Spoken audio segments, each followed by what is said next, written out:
प्रिय दर्शक बंधु ए कहानी हूँ चेन्नई और पंजाब भितर खेला जाउतबा से धमाकादार मैच मुंबई वांखडेर पड़ियार वीरेंद्र सहवाग एमिति तांडव रचिथिले चेन्नई सुपर किंग रो कैप्टेन महेंद्र सिंह धोनी भी टेंशन रे पळी आसीथिले आ चेन्नई सुपर किंग टीम रो बॉलर मानको बॉल को वीरेंद्र सहवाग एमिति प्रहार देथिले एमिति माडो देथिले मुंबई रे वांखडे स्टेडियम ताली रो ध्वनि रे प्रकंपित होइथिला।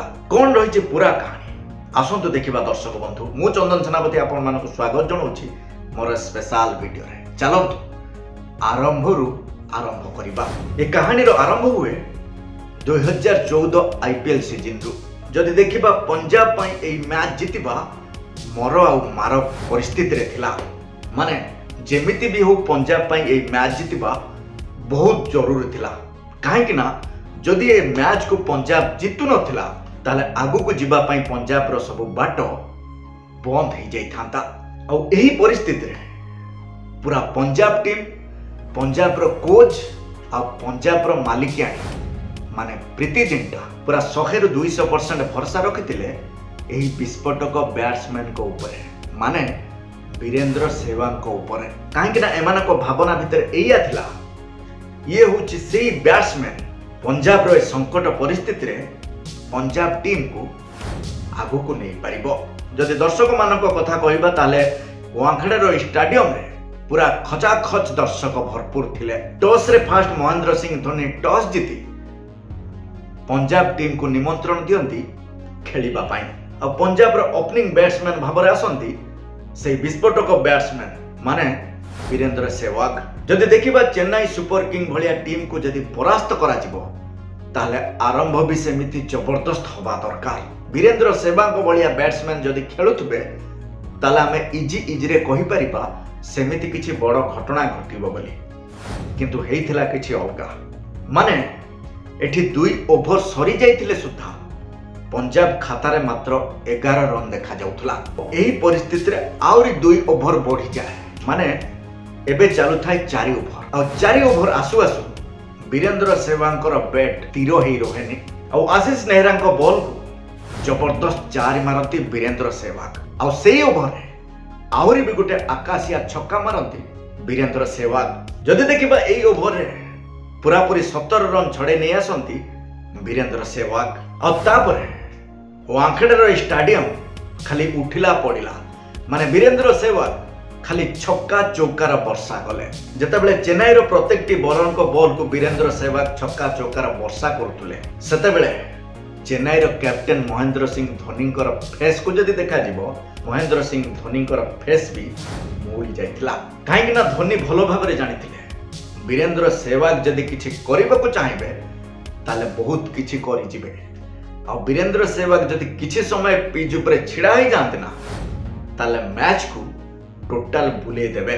अब एठी 5 ओवर शेष हो जाइथिला पंजाब बिना विकेट रे पहुंची जाइथिला 53 रन रे। और 6 ओवर आरंभ भी वीरेंद्र सहवाग छक्का ही कर दियंती। और सेही ओवर रे आउ गोटे आकाशिया छक्का मारी निजर अर्धशतक भी पूरा कर दियंती वीरेंद्र सहवाग। एठी वीरेंद्र सहवाग अर्धशतक सहित पावर प्ले भी सरी जाइथिला। और एठी समस्त एया भाबुथले बोध हुए पंजाब रन रेट रे किछिटा परिवर्तन होबो। जदि देखिबा वीरेंद्र सहवाग होचंती सेही टाइप रो बैट्समैन ताको किछि भी फरक पड़ेनी फील्डर बाहर रहंतु कि फील्डर भीतर रहंतु।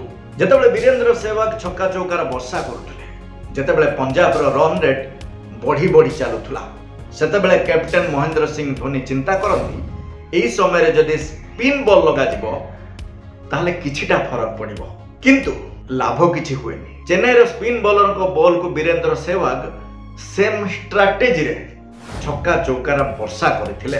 और एठी 11 ओभर आसु आसु वीरेंद्र सहवाग को बैट रो आसे आहुरी 2टा आकाशिया छक्का। और एठी पंजाब को लागे प्रथम झटका। एबे नेक्स्ट बैट्समैन हिसाब रे आसंती मैक्सवेल, किंतु मैक्सवेल बेसी समय पर्यंत पिच रे छिड़ा ही पारंतिनी मात्र 13 रन करी आउट ही जानती मैक्सवेल। जदि देखिबा पंजाब रो 2टा विकेट चली जाइथिले सुद्धा वीरेंद्र सहवाग को किछि फरक पडु नथिला। वीरेंद्र सहवाग स्टार्टिंग रे जेमिति माडो मारुथले सेही टाइप रो छक्का चौकार वर्षा करुथले।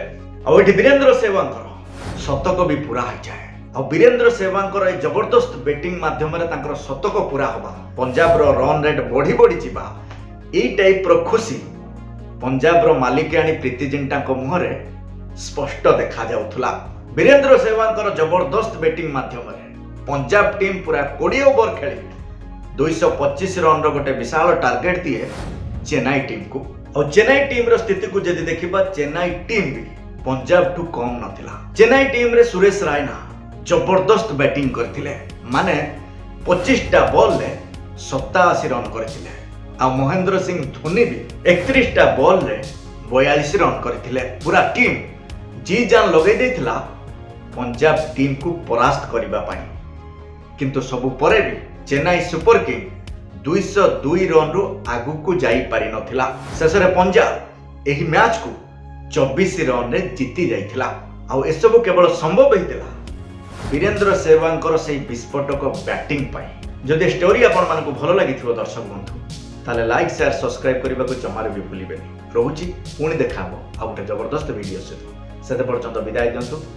ନମସ୍କାର।